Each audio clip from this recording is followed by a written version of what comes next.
was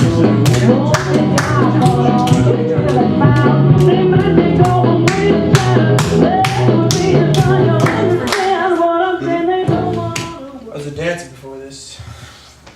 So, we tonight have been crude, crass, and vulgar. Thanks for your help.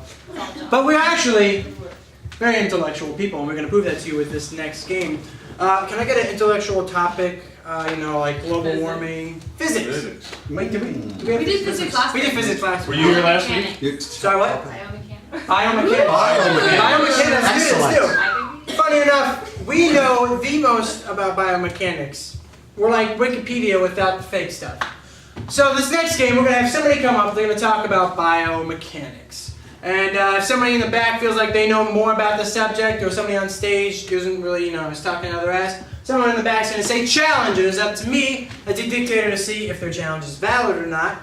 And the name of this game is simply called Challenge. Biomechanics is one of the more interesting areas of science, and there is the macro, micro, and the nano level of biomechanics, of course, because the building blocks of most of nature, most of the biological nature, is a mechanical process, sometimes chemical, but primarily mechanical, in which little... Challenge! It can also be chemical, which influences the mechanical components of it. That is very true. Danielle, I mean, when we actually talk about biomechanicals, especially or biomechanics on a cellular level, I mean, we're really talking about the means with which energy is created, and the best way that cells take in energy, or the best ways that cells actually operate and get the job done. And when we look at that on a much Challenge. Energy is neither created nor destroyed. Challenge accepted, John. Storage. It's hard to go on after such a clear statement, but I will. Because what is energy after it's neither created nor destroyed? But it's a life form in and of itself. There's energy. It's sometimes in a cellular form, sometimes in a visible form, sometimes passing through the spectrum. Right now, look, there's energy. There it is. I grabbed it. I got this and this and this. Challenge. Yes, This sounds like a high person's confessional. Like, he sounds like he's really stoned, and he might be making legitimate sense, but he's kind of like taking this leap. That is true. Too much of a leap, Danielle. I'm sorry, when he started grabbing air and being like, I've caught energy, I mean, he looked at it like he actually saw it, and that's not necessarily the case. Yes, you're grabbing at air and energy is existing, but it was getting way too deep in a way that was like, did not make sense to me, more or less. So John is a Challenge. Bad energy. Bad energy. That is true. There's bad energy there, John. Just give me bad energy, man. That's the thing. There's good energy and there's bad energy. Look, I totally agree with Danielle's assessment of me. I thought I was giving a whack energy, and that's challenge. John's just really pissed at me because I kicked him in the balls earlier this week. Oh, that's true. Tell us about the balls. Honestly, it was not. Women will often understand this. It was just merely a means of delivering justice. It's not like I have anything against him. He just pushed the envelope too far, and something had to be done. And sometimes the best way to go about it is to just kick Challenge. the balls. I can't believe that Danielle hasn't tied in the kicking of John's balls with biomechanics yet. That's true. It's so obvious. Obviously, right. There is, of course, the initial inertia of the upper thrust indicates her right leg towards his genitalia. And then, of course, the biomechanics, and there are two of them hanging askew, of course. And they take the full impact, and with that, they absorb the energy coming from Danielle's right leg into said sac. And challenge. Yes, it's called a scrotum, I believe. That's true. There are more words. The sac, as it were, the scrotum, which is the piece of skin that houses the testicles, as it were, that are somewhat of a mechanical thing, because when it gets really hot, they lower down, and when it gets really cold, they raise up to regulate so the sperm doesn't die, because we're supposed to reproduce, and that's the whole point of the testicles. Challenge. Yes, Mark. Well, he hasn't made reference to the Jethro Tull line about my sperms in the gut. That's true, Mark. That's right. I'm not that old. That's right. That's okay. As the physicist and the biomechanic Jethro Tull once said in Thick as a Brick, he said, I may make you feel, but I can't make you think. And because of that, the biomechanical world is jeopardized by not having enough inertia to create the life force. Challenge! Yeah. Inertia is merely an object at rest stays at rest, and an object in motion stays in motion. I don't understand why that is true, Danielle. Enough inertia per se. That's all it is. It's a basic component of physics that things don't either like to be moved or like to be stopped from moving very easily. It takes energy, basically, to stop. Challenge! Yes, John. If this challenge works, I prove inertia wrong.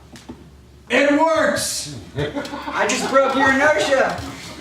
Thus proving inertia can be broken. She was an object moving forward in motion, and I stopped that motion. Henceforth, biomechanics is a system that can be stopped. There is a way to break in. Light can move faster than sound. Challenge! I commented on this earlier. John has a lot of chest hair, but he doesn't wear a medallion, and I feel like that's wrong. That is true. I tried to take some backstage. You wouldn't let me. He wouldn't. I know. It was hella rude. I mean, it doesn't. I mean, if I see a man with a hairy chest, it just demands a certain level of accoutrement. It's almost like having large breasts and not wearing, you know, like low-cut shirts. I mean, you're basically slapping the face of God on multiple accounts. Like, a hairy chest demands some kind of, like, of necklace of some kind. He'd go down to Macy's, maybe get something initialed, I don't know. You know, whatever he chooses to wear, but you just show your shit, John. Show your shit. See, look at that. Look at that. That is your gift, my friend. Stop crying. It's what the people want. You know, and I mean, he feels abused and a little bit objectified by this, but that's his job. He's a hairy Challenge. chested man. Yes. I'm a little put off. She hasn't noticed my chest hair. She didn't. Oh, that's true. Mark, tell us about that. We got about 1 minute Well, left. well, I was really looking forward to the BP game. We were able to look at Danielle's boobs, but we did the other game that wasn't nearly as satisfying because I really try to flaunt my chest hair whenever I'm around her. I know that attracts her, and as a biomechanical component, I suppose, at some level, and I just. Challenge. Yes, I'm gonna John. make a confession. I don't know what the fuck biomechanics means. I've been trying, but I don't understand it. Honesty is the best policy, John. Get up there. It's yours. And now I gotta fucking talk about biomechanics after that confession. I mean, seriously, like I understand biology, I understand mechanics, and I imagine. Challenge! Aren't we just perpetuating the negative cycle here? Rather than having John going up and talk more, why don't we send him to the back and have him read a fucking book? Oh, shit, Danielle. Stage yours. Sorry! It's just he comes up here and he's like, you know, that'd be like my professor, like coming up and being like, I really don't know. Daniel, you have a professor? I mean, come on, really? Somebody at your house is professing stuff? I mean, seriously, come on. I believe it. Challenge denied. Okay, I guess it would be Danielle, like, wrap it up for us. okay, so basically we're talking about professors here. We would assume that when a professor walks into a room that they're going to be have a certain level of knowledge, i.e. about biomechanics or something. He doesn't sit there and extrapolate about topics that he knows nothing about and then admit, oh hey, I don't know about that. At that point I'd be like, dude, I want my $250 back for this fucking class. You know, and so the same thing goes with biomechanics. It's this idea that basically, you know, it's the body's way of using energy and doing things in the most effective means through shape and form. And for you to have a mind and not use it, like John here, who basically spouses information, and then says, I don't know anything on the topic, it's kind of a waste. It's not very biomechanically effective. And That's very true, Danielle. Very true. And that is our game of challenge, and that is our Alright, that's our show. We are here every Saturday at 10:30 with the last show of the night. There's 2 awesome shows right before this.